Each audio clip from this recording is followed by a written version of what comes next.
نحمده ونستعينه ونستغفره ونعوذ بالله من شرور أنفسنا ومن سيئات أعمالنا من يهده الله فلا مضل له ومن يضلل فلا هادي له وأشهد أن لا إله إلا الله وحده لا شريك له وأشهد أن سيدنا محمد عبده ورسوله صلوات الله والسلام عليه وعلى آله وأصحابه ومن اتبع سنته إلى يوم الدين. In the name of Allah, the most gracious, the most merciful, we start by praising Him, seeking His aid and His forgiveness. Anyone whom Allah subhanahu wa ta'ala guides, none can misguide them, and anyone whom Allah subhanahu wa ta'ala misguides, none can guide them. We send an abundance of peace and salutations upon our beloved Prophet Muhammad sallallahu alayhi wasallam, upon his family and his companions, and all of those who follow in his footsteps to the end of time. Brothers and sisters, in endurance running, if you're thinking about running a marathon, it's very important that you have a strategy so that you can finish this race. It's going to require a lot of you. It's going to stretch you. There are going to be difficult times. There will be peaks and valleys. But you have to go into this marathon, this endurance race, with some sort of plan. You have to take advantage of the aid stations. You have to take advantage of the opportunities to hydrate, to replenish yourself.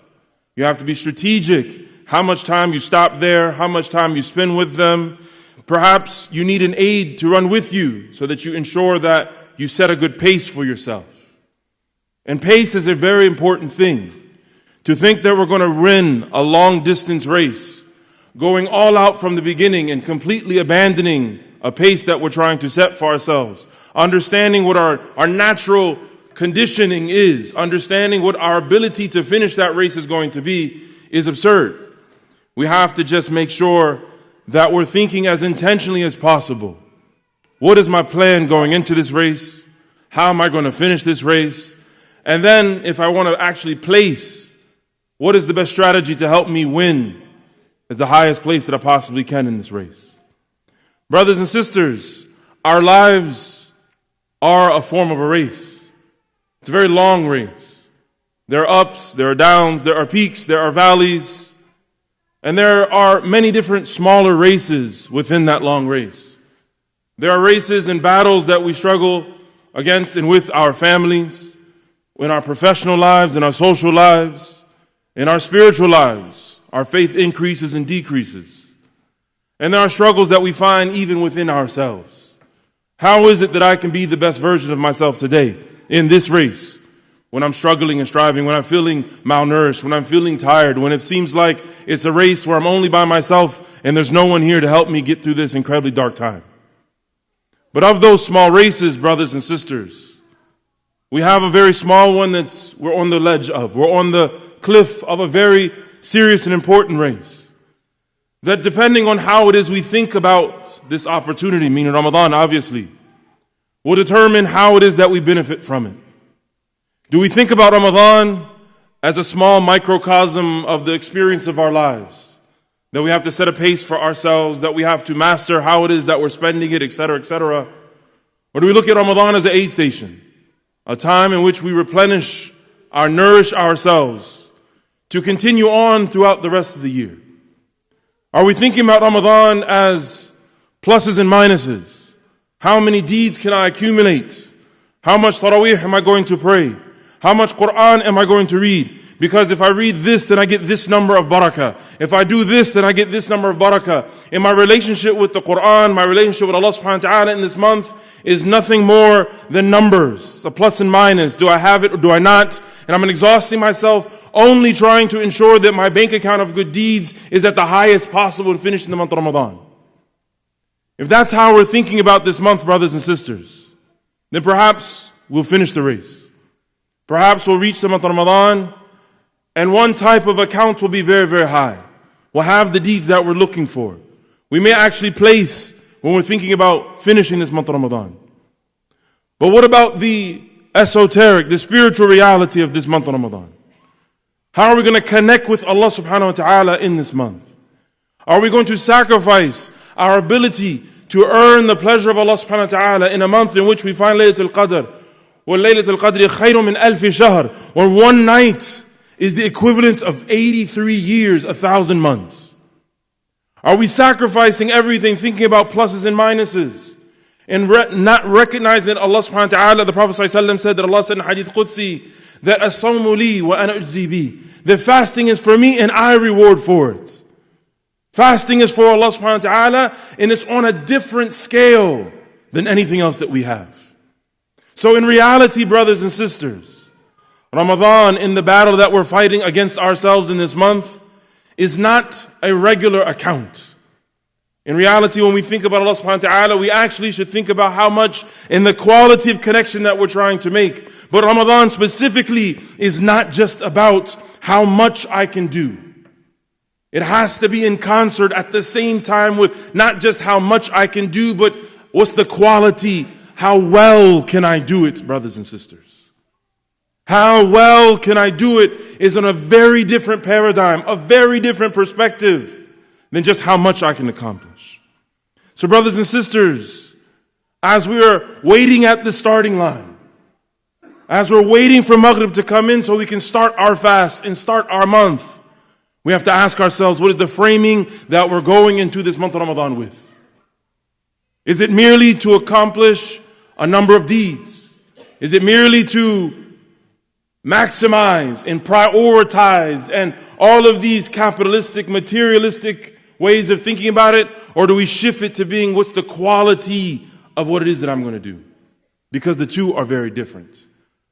We ask Allah subhanahu wa ta'ala to allow us to reach the month of Ramadan. We ask Allah subhanahu wa ta'ala to make this Ramadan the best month of Ramadan that we've ever experienced. We ask Allah subhanahu wa ta'ala to allow us to leave this month of Ramadan and He's pleased with us. And we've connected with Him in a way in which we never have before. وَأَقُولُ قَوْلِي هَذَا وَأَسْتَغْفِرُ اللَّهِ وَلَكُمْ سَأَلُ سُنِّ اسْتَغْفِرُوا وَتُوبُوا إِلَيْهِ.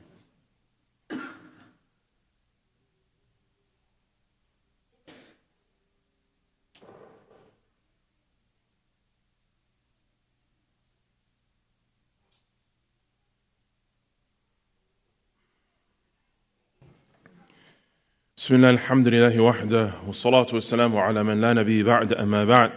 Allah subhanahu wa ta'ala says in the Quran, إِنَّ اللَّهَ مَلَائِكَتَهُ يُصَلُّونَ عَلَى النَّبِيِّ يَا أَيُّهَا الَّذِينَ آمَنُوا صَلُّوا عَلَيْهِ وَسَلِّمُوا تَسْلِيمًا اللهم صل وسلم وأنعم وبارك على سيدنا وحبيبنا مولانا محمد وعلى آله وصحبه وسلم.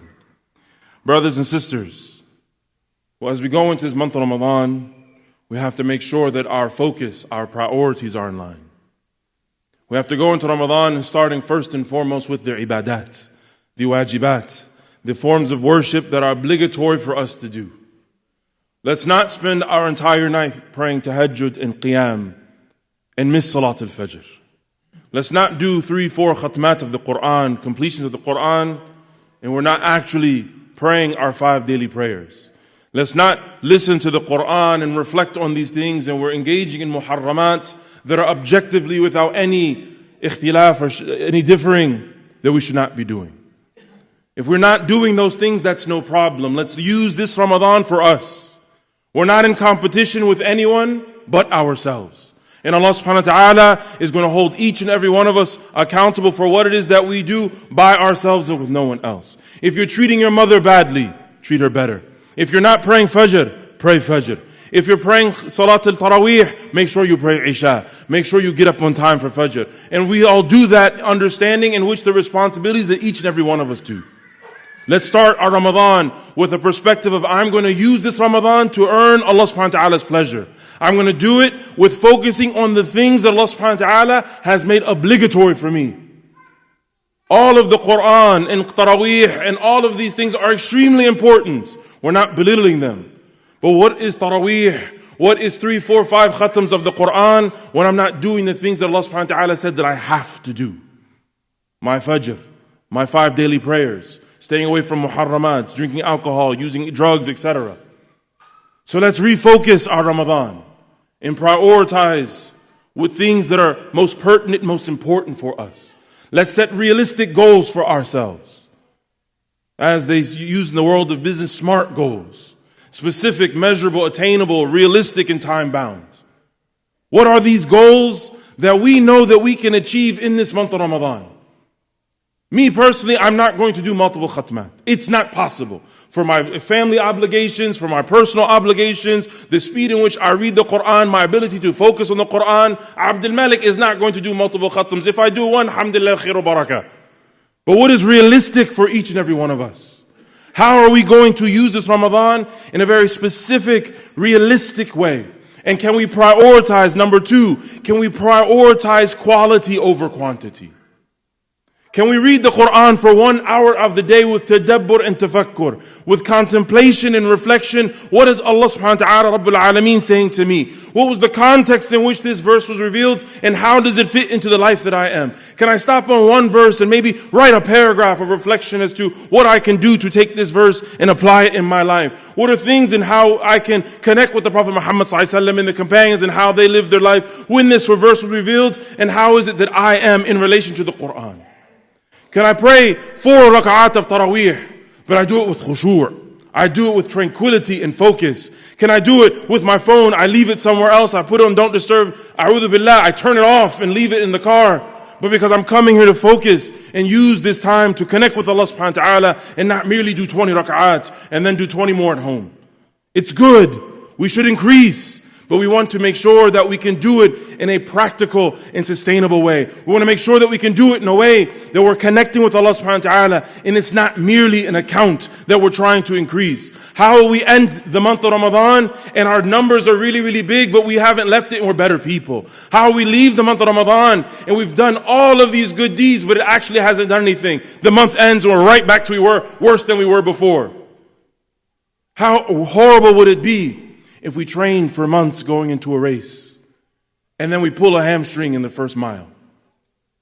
How would it be when we finish this race and then afterward we go back to eating horribly and we haven't done anything? What was the point of those months, that sacrifice? What was the point of the stabilizing and all of this training that we do? And the race doesn't actually materialize to be anything in our lives. Number 3, can we pace ourselves? Can we look at our own individual lives, the specific circumstances that we find ourselves in? Figure out what is my usual consistency, the usual pace that I live my life in. Because it's Ramadan, I'm going to increase a little bit. I'm going to do a little bit more, but what is practical for me? Perhaps reading an entire juz in one majlis, in one sitting, is unrealistic and unsustainable. So maybe I read, a small portion throughout the day after each salah. I said a half an hour in the morning, I said a half an hour in the evening. Perhaps it's that I listen to some and I read the translation of another. Figure out what works for you. What is sustainable for you in your life? What are we usually doing? And then what's a little bit more that won't overbear us, that will allow us to reach the month of Ramadan. And recognize that this Ramadan is 30 days. It's not 1, it's not 2, it's not 1 week, it's not 15 days, it's 30. And so we're going to go in with the calories and the energy of something being very new. We're still getting used to the caloric deficits. We're still getting used to everything. And we hit the 15th day and we're exhausted. We've done it time and time again.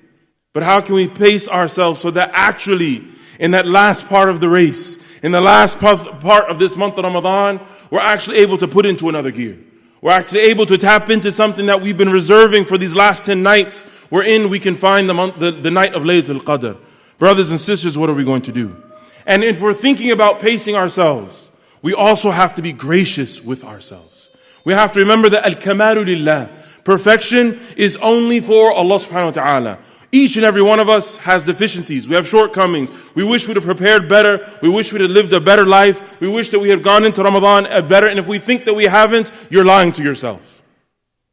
But recognizing where we are, what are things that I can do to be gracious to myself? I may not do 2 khatams. I may not be able to pray all of Taraweeh every single night.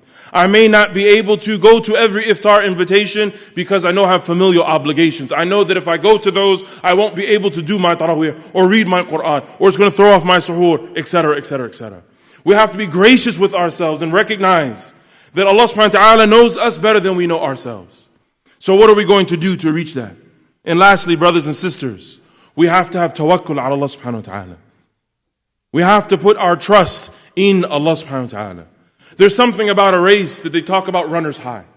When you get into a zone, where you're extremely tired, you don't understand what's going on, but all of a sudden you feel euphoric. You feel happy. Everything you forget about the world, and then you're just on your race. It's you, your steps, your pace, your breathing, and you're in the zone. Can we get into a runner's high in our Ramadan? Can we make our Ramadan a place where we forget about the numbers? We forget about what it is that we're doing, and we just hit a stride. We hit a consistency where it's about us and Allah. And the one that we're competing with is our own nufus, our own shortcomings, our own egos, trying to just do a little bit better. Not doing too much, because I know that if I'm doing an 8-minute mile and I try to drop it down to a 7, then I'm going to burn out in another couple minutes. Not thinking that I'm going to do a khatam one day tomorrow, and the reality is I'm going to take a week off. But can I just sit and focus on what it is that I'm doing? Recognize that Allah subhanahu wa ta'ala has given us as one of the nafahat, one of the sweet divine breezes. أَفَلَا تَعْرَضُوا لَهَا. Do we not open ourselves to it? Do we not allow ourselves to recognize that this is not a race, brothers and sisters, but merely an aid station that Allah subhanahu wa ta'ala has given us so that we can spiritually recharge? We have to make sure that while we're at this aid station, we use it to the best of our abilities. We get the calories we need, the spiritual calories. We get the hydration that we need, our remembrance and our connection with Allah subhanahu wa ta'ala, so that we can recharge in a way possible. But we can't forget there's still more for us to go. For we ask Allah subhanahu wa ta'ala to make us people who utilize and maximize, that welcome the month of Ramadan with a clear mind, with the right perspective. We ask Allah subhanahu wa ta'ala to make this month of Ramadan the best month of Ramadan. We ask Allah subhanahu wa ta'ala to make this Ramadan a Ramadan wherein we're able to connect with Him in a way that we've never been able to. We ask Allah subhanahu wa ta'ala to make us people of taqwa, people of God consciousness, people of mindfulness of Allah subhanahu wa ta'ala, so that He can provide for us in ways that we can never imagine. And we ask Allah subhanahu wa ta'ala to make us a people of tawakkul, people of reliance on Him, so that He will suffice us in everything that we do. We ask Allah subhanahu wa ta'ala to make things easy for us, to make this Ramadan a time of ease and grace. We ask Allah subhanahu wa ta'ala to make it easy for everyone that be in this room, everyone that may be in our community, everyone in our nation, but also, Ya Allah, Ya Kareem, Ya Rahman, Rahim, make things easy for our brothers and sisters in Gaza, in Sudan, in India, in Lebanon, in Syria, who are fasting, not in a condition like ours, Ya Allah. And Ya Allah, allow us to, when we see these videos, when we see their happiness and their tawakkul and their reliance on You, Ya Allah, we connect with You in a new way, and it gives us more energy, more stamina, more tawakkul and more taqwa, so that we can connect with You in a way that we haven't before. وأقول قولي هذا واستغفر الله ولكم إنسان المسلم واستغفر وتوب إليه. أقيم الصلاة.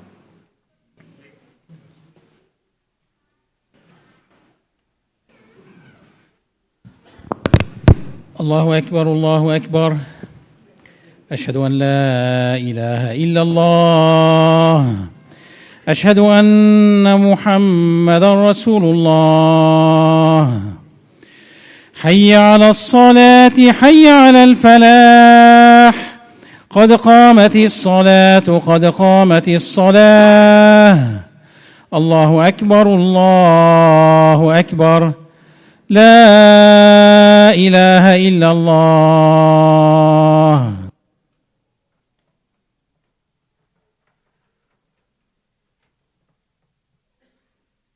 Straighten your lines for your gaps.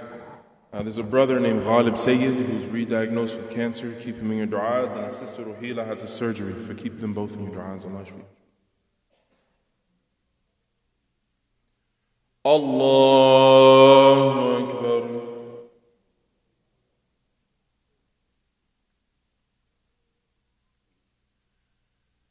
الحمد لله رب العالمين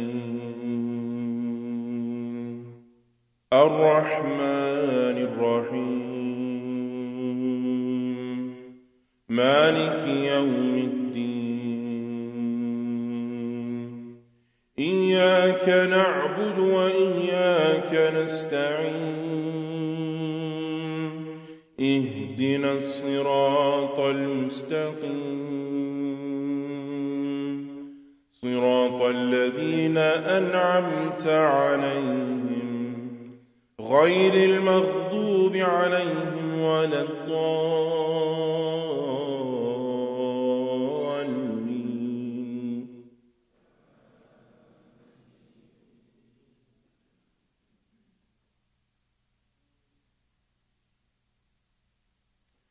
والعصر إن الإنسان لفي خسر إلا الذين آمنوا وعملوا الصالحات وتواصوا بالحق وتواصوا بالصبر.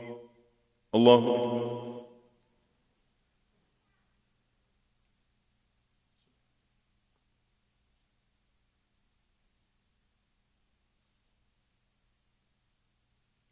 سمع الله لمن حمده.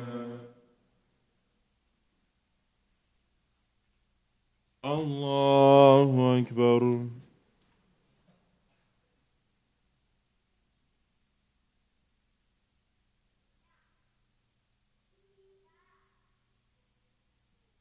الله أكبر.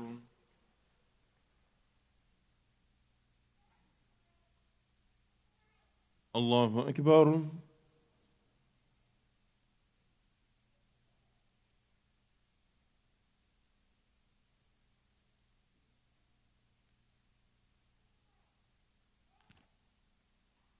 الله أكبر.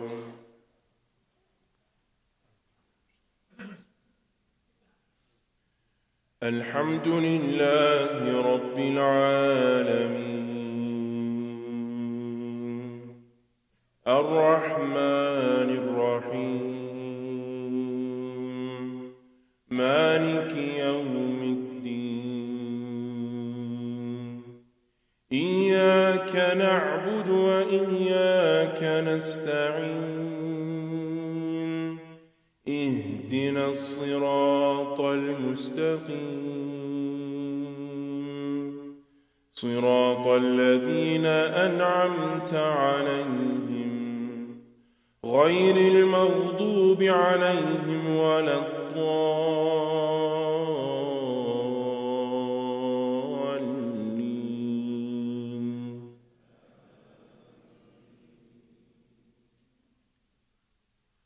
قل هو الله أحد الله الصمد لم يلد ولم يولد ولم يكن له كفوا أحد. الله أكبر.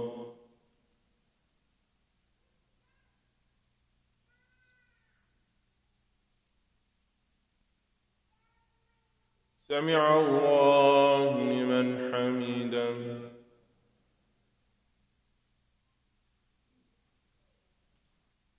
الله أكبر.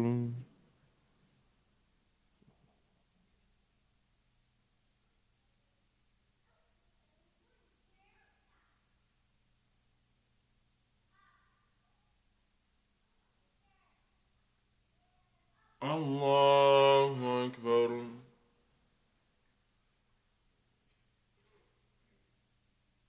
الله أكبر.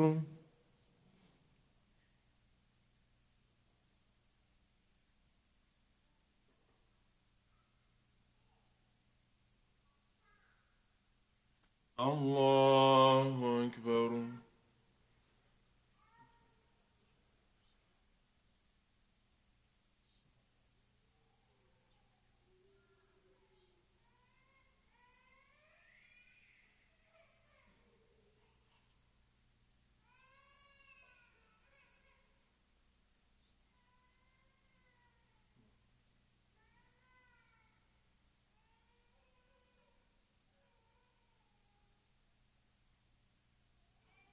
السلام عليكم ورحمة الله. السلام عليكم ورحمة الله.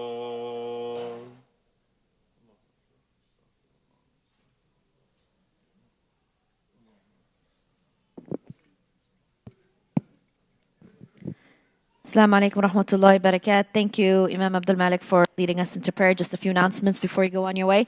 Adam Center does run on your donations. You can donate using your credit card, debit card, cash check, Apple Pay, and Samsung Pay here in the front foyer and in the back as well. We have a program starting tomorrow.